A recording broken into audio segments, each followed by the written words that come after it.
આણંદની અંદર પણ તથ્યકાંડનું પુનરાવર્તન થયું છે। 4 નિર્દોષોનો ભોગ લેવાયો છે। 4 નિર્દોષોના ઘટનાની અંદર મોત થયા। આજ રોજ રિમાન્ડ પૂર્ણ થતા જેનિસને કોર્ટમાં રજૂ કરાયો।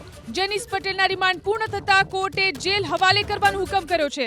જેનિસ પટેલને કોર્ટના આદેશ બાદ આણંદ સબ જેલની અંદર ધકેલવામાં આવ્યો। દારૂ પીને કાર ચલાવી જેનિસે 7 લોકોને કચડ્યા હતા।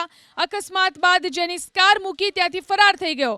આણંદના નાપાડ ગામ નજીક જેનિસ પટેલે અકસ્માત સર્જ્યો।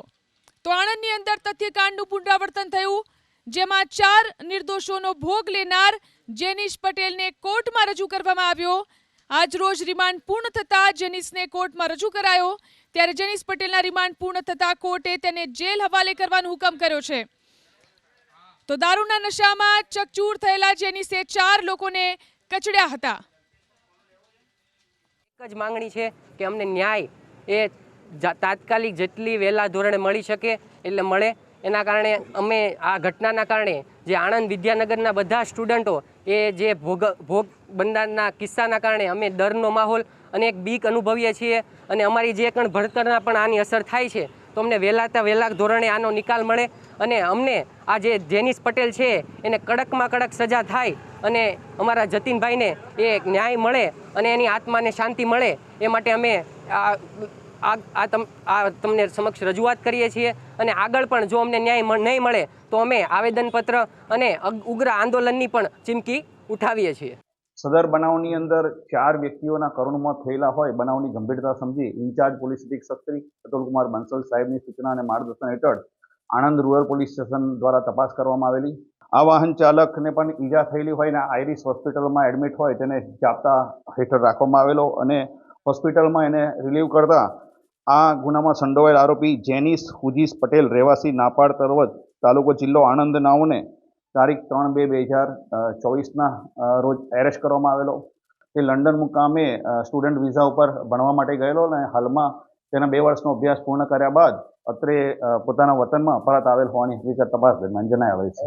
આ એરેસ્ટ દરમિયાન તેની મેડિકલ તપાસણી કરવામાં આવેલી અને મેડિકલ તપાસણી દરમિયાન તેને દારૂ પી અને આ પોતાની અર્ટિકા ગાડી ચલાવી અને જીવલેણ અકસ્માત કરેલ હોવાની હકીકત તપાસ દરમિયાન જણાઈ આવતા અમદાવાદના બહુચર્ચિત તથ્યકાંડની સાહી હજુ સુકાઈ નથી, ત્યારે વધુ એક અકસ્માત આણંદ જિલ્લામાંથી સામે આવ્યો।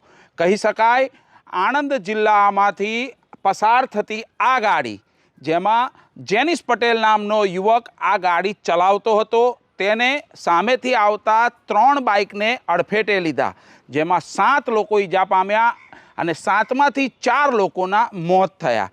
કહી શકાય મોતનો આંકડો 4 પહોંચતા અંદર જે મૃતક છે તેમાં 2 વિદ્યાર્થીઓ પણ હતા। એટલે ક્યાંક ને ક્યાંક વિદ્યાની નગરી એટલે કે આણંદ જિલ્લામાં વિદ્યાર્થીઓમાં ક્યાંક ને ક્યાંક રોષ જોવા મળી રહ્યો છે। તો સાથે સાથે જે જેનિસ પટેલ છે તેને કડકમાં કડક કાર્યવાહી થાય અને કડકમાં કડક સજા થાય તેવું વિદ્યાર્થીઓ માંગ કરી રહ્યા છે। બીજી તરફ વાત કરવામાં આવે 4 લોકો જે મૃતક પામ્યા હતા તેમાંથી એક મૃતકના ખિસ્સામાંથી જીવતા કારતૂસ પણ મળી આવ્યા છે। તો આ નબીરો જેનિસ પટેલ કોણ છે જાણીશું અમારા સહયોગી પૂનમ પાસેથી। જી પૂનમ। ઝીલન, આ નબીરાની વાત કરવામાં આવે જેનિસ પટેલ જે નાપાડ તળપદ દૂધ સહકારી મંડળીના સેક્રેટરી હિરેન પટેલનો પુત્ર છે જેનિસ પટેલ। એના કરતૂતોની વાત કરવામાં આવે નબીરો જેનિસ પટેલ છેલ્લા થોડા સમયથી લંડનમાં રહેતો હતો। 2 વર્ષ સુધી આશરે તે લંડનમાં રહ્યો અને બાદમાં ફરી તે ગુજરાતમાં પરત ફર્યો છે। 2-3 મહિના પહેલાં જ રજામાં ઇન્ડિયા આવ્યો અને ગુજરાતમાં આવ્યો આ નબીરો જેનિસ પટેલ, જે પૈસાદાર પિતાશ્રીનો આ પુત્ર છે। 7મી ફેબ્રુઆરીના જેનિસ પટેલને ફરી જવાનું હતું, પણ હવે તે જેલમાં ગયો છે। 7મી ફેબ્રુઆરીએ લંડન જવાની જગ્યાએ જેલમાં લંડન જતા પહેલા જેનિસ પટેલે મિત્રોને ગત ગુરુવારના પાર્ટી આપી હતી અને પાર્ટીમાં બેફામ બની ગયો। ચાલુ પાર્ટીએ પિતાનો ફોન આવતા જેનિસ પટેલ પૂર ઝડપે કાર હંકારી અને ત્યાંથી નીકળી ગયો અને એમાં 7 લોકોને અડફેટે લીધા। નશામાં ધૂત થઈ કાર હંકારતા 4 નિર્દોષ લોકોનો જીવ લઈ લીધો નબીરા જેનિસ પટેલે અને હવે તે જેલમાં જઈ રહ્યો છે।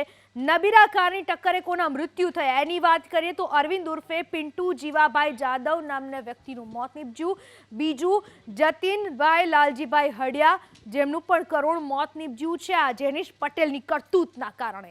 અંકિતાબેન વાલજીભાઈ બલદાણિયાનું પણ મૃત્યુ નીપજ્યું છે. 7 લોકો જે ઘાયલ થયા એમાંથી 4ના મોત અને એમાંના ચોથા વ્યક્તિ એટલે કે ભરત પરમાર, જેમનું પણ આ નબીરાની કારની અડફેટે મૃત્યુ થયું છે.